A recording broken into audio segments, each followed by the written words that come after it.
The idea of measure once or measure twice, cut once, as compared to what you were talking about before, measure 7 times, cut 8. Mm-hmm. Talk about that as it pertains to build outs, because we measured probably 6 times and cut 9 instead of measuring twice, cutting once. Yeah. And I think that that's a big part of moving into a new space that tenants don't consider. And then when they think about tenant improvement opportunities, if it's going to be a cash value or like, the landlord actually has a contractor who will do the work, the landlord's not paying you to put a chandelier in. Sure. So talk about that a little bit, please. So this comes into the last one, the last of the 4 services, which is, or the last of the, when I do site suitability, which is the improvement needs, right? Or the improvement cost. It's always more than what you think it is. And there's so many cooks that are required in the kitchen that to measure twice, you probably still will cut 3 times. Like, you're going to have to measure a bunch of times. And just measuring mean you need to get many eyeballs on it, and you need to always be thinking, I think this is something I've always done well in my career, is I have a tendency to think around the corner before we even get to the corner, right? Like chess, not checkers. So like, for example, we were looking at Sean's location here, and Sean has done such an incredible job on the build out, and I'm not gonna say, Sean, like, you didn't sketch it, like you didn't sketch out the birchwood color that you guys did, but you put together the right team. And that is the main job. And that's what I try to help do. You have an A team. That A team is a general contractor. And we'll call your stamp team. Your stamp team, when I mean stamp, they have to stamp the drawings that go to the city to get approved. General contractor stamp, and architect stamp, and then engineers. And those engineers are MEP, mechanical, electrical, and plumbing. Okay. So you got your stamp team, but then you have like your interior design team, right? You might even have like a pre-sale marketing team. You might have a site supervisor or a project manager on the team. Like, putting together your A team for a construction project is expensive, but you'll pay either way. So like, that's just the whole thing, is like, if you really want to get into this and you want to create an active life, you accept that you're not going to do this on the cheap. This is no longer 2006 CrossFit warehouse fucking, my first sign, I stole a giant tractor tire and spray painted it blue and painted white on it. That was my first sign. Like many of us did way back in the day. But so that piece there of measuring twice and cutting once, you're going to have overrun. Even with a great team, here's a couple tips on how to not have that construction overrun.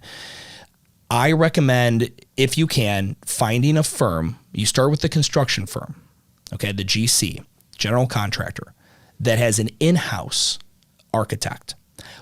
Some will have in-house engineers, rarely, but when a firm is big enough to have an in-house architect, they generally have like one engineering house or firm in town, the MEP engineers, that they do all their work with. And that communication is what you want to pay for. Don't do what I did. I went ahead and piecemealed my A team together, right? With friends of friends who were all going to they were smaller firms that were all going to give me better rates.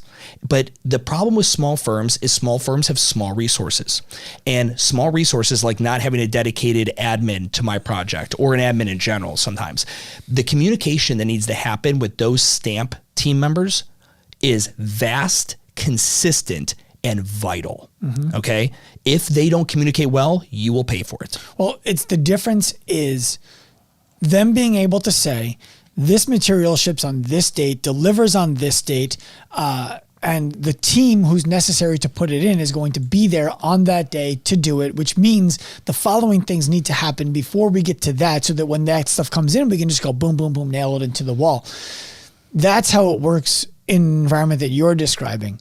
The alternative is all of the materials are shipped to the space. They're sitting in the front.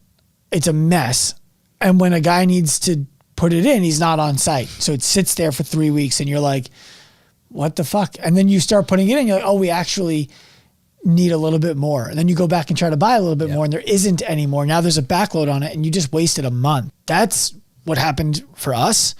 And our contractor was really good. What you're describing right now feels more expensive up front, and it does end up costing more money in raw dollars to do the work. But it probably will save money on not being open, paying rent on a space that you're not getting money back on, paying staff their salaries because they need to commit to working for you and you're not generating any income yet, that ends up costing more than what the additional price in construction would have been. Yeah. And you know, the advice I was giving people, so number one is like, if you could find it where everyone is in-house, but if they're not in-house, then I start with the GC. The GC is the most important. You ask him, who do you play well with? Which architect have you used often?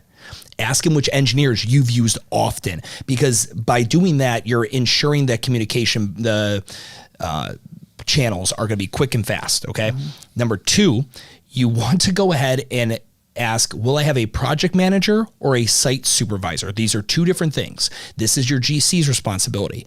Their firm will probably tell you, oh, you have a project manager. What their job is to make sure that if there are any change orders, a change order is essentially, hey, Sean, we told you we're going to do nickel finishes in the bathroom. However, our supplier is all out of nickel. So we have copper, or we could do platinum, or we do whatever. Brushed aluminum. Yeah, brushed aluminum. But that's a change order. That is now a change from the original budget they put together. It might be cheaper, it might be more expensive. That needs to be brought to both parties, and you both have to sign off on it, on the change order, accepting that. Now, there is a project manager who's then going to be able to be like, okay, guys, that's going to put us over budget by 2,000 or under budget or whatever it is. That's the project manager. She's there to make sure we have all the right subs. But a site supervisor is what you want. A site supervisor is someone who's literally there. Any of you guys who have passed a big construction project commercially, you saw a trailer, right? There's just some random trailer. It's always sitting there. That's got the site supervisor on it. Their job is to fucking be there. And when the subs don't show up on time, or if you do get a site supervisor, ask them, will they only be on my project, or will I have to share them with another project? If you have to share them with another project, one other project. That's what I would recommend. Well, I think people right now are probably thinking, what is a site supervisor going to cost me? It's about 20%. Of the total cost, total of the job, cost, including materials, or just the labor cost? No, whatever your total construction budget is, take 20% of that. That's probably what a good site supervisor costs. Here's what I would tell you from Hold on, does the construction company supply them, or do you just put one in place? No, the construction, because the construction company has them. Okay.